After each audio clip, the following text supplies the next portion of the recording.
Entitled mom says I don't need a car, even though I'm an essential worker, then tries to steal it. A little backstory. Right now, I'm a student in college pursuing a degree in child developmental psychotherapy. This semester, I got an internship at a local mental hospital so I could get experience and make it easier for me to get into grad school later on. The hospital I work at isn't just a facility for short-term patients though. Some of the people who live there are permanent residents, ranging in age from 6 to 78, for various reasons, but I won't name specifics, out of respect for our residents' privacy. Basically, our goal is to do everything possible to help people recover from a mental illness or episode, and to provide a comfortable quality of life for our permanent residents. Needless to say, I deeply enjoyed my internship there. After the initial COVID-19 outbreak, all internships within the hospital were suspended until further notice, so I stopped going for a good 3 weeks and tried to focus on school. Then one of my old bosses called me in tears, filling me in on the current state of the hospital. There had been 3 positive cases of COVID, out of which 2 had passed away. 12 employees had quit, or simply not coming to work at all anymore. And to top it all off, there was a surge in people admitting themselves or others to the facility. A good chunk of people admitted were children whose parents claimed they had some sort of mental defect, although I suspect that they simply didn't know what to do with them.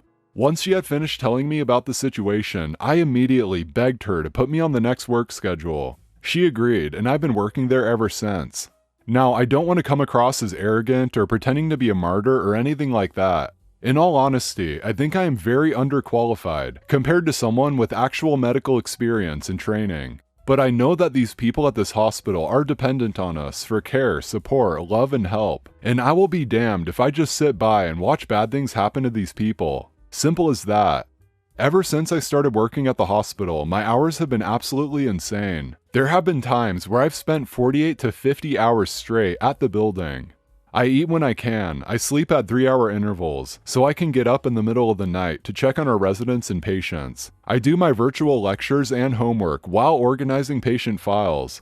As awful and maybe selfish as this sounds, I do try to get on my Switch around midnight and take care of my Animal Crossing town. I'm weak. Basically, I'm lucky if I'm able to spend 30 hours at my home. That's where our entitled mother comes into the picture. If you've read the edit on my last entitled mom post, yes, it is the same woman. You already know this. But if you didn't, basically she got arrested for drug possession and subsequently lost custody of her son. Ever since, she has been absolutely desperate to get custody of him again. So she has been scrambling between family members, trying to acquire things that make her look like a responsible parent. Baby gates, child safety locks, a new fridge, a new bed, countless new toys. I could go on and on. However, she went to her dad, my stepdad, for the most expensive thing she needed, a car. My stepdad refused, because he was recently laid off because of the pandemic, and we can't really afford to be buying something so expensive and not even be able to use it. I've been giving a portion of my paychecks to my parents to help ease the burden. It's not much in the grand scheme of things, but it's enough. I don't think we're in trouble financially, but if worse came to worse, I would start giving 100% of my paycheck to them. After this conversation, entitled mom drove to our house. Yes, drove. She had a car, and tried to plead her case with my stepdad again. I was sleeping in my room at this point, but my stepdad told me about the conversation, and it basically went like this. Dad, please, I wouldn't be asking if it wasn't important. You already have a car though. Yeah, but it's not an awesome car. I need one with heated seats and a built-in GPS. I don't think a judge would really care what kind of car you have, as long as it's a car. You are so selfish. I need this so I can get my son back, and you aren't even willing to help. How could you let my baby be taken away without helping me get him back? Don't you think your grandson deserves something nice after what he's been through? I can't afford it, I'm sorry. Even if I wanted to, I can't do anything. Then let me have OP's car. OP needs that car to go to work. She's an essential worker. That's debatable. Making sure some psycho doesn't off themselves isn't really essential. I bet she doesn't even do anything anyways. She's probably just lying about the job so she can go get high or F some dude. Dad, I am your daughter. She is nothing but some half-breed. I'm mixed race, by the way. Just give me the car. The answer is no. Get out. Figure this crap out yourself. I'm not helping you. I thought the situation was over after that conversation. Nope. I don't know how she did it, but Entitled Mom got my work's address and went there while I was working. I was on hour 5 of an 18-hour shift when my boss took me aside and told me that my car had been vandalized and she called the police. When I went to look outside, I saw Entitled Mom handcuffed and arguing with the police officer in front of my car. Apparently, she had tried to steal my car by breaking the driver's side window and attempting to hotwire the car. When she couldn't hotwire it, she got out, broke one of my taillights, then keyed a word on my driver's side door that I morally refused to even type. As pathetic as this sounds, I started sobbing as soon as I saw the damage. Maybe it was the lack of sleep catching up to me, maybe it was the shock. All I know is that I was gross, crying in front of my boss, Entitled Mom, and the police. Entitled Mom was yelling things at me, but I couldn't tell you what they were if I tried. I just went into autopilot. I gave my statement to police, confirmed that I wanted to press charges, called a tow for my poor car, and took an Uber home.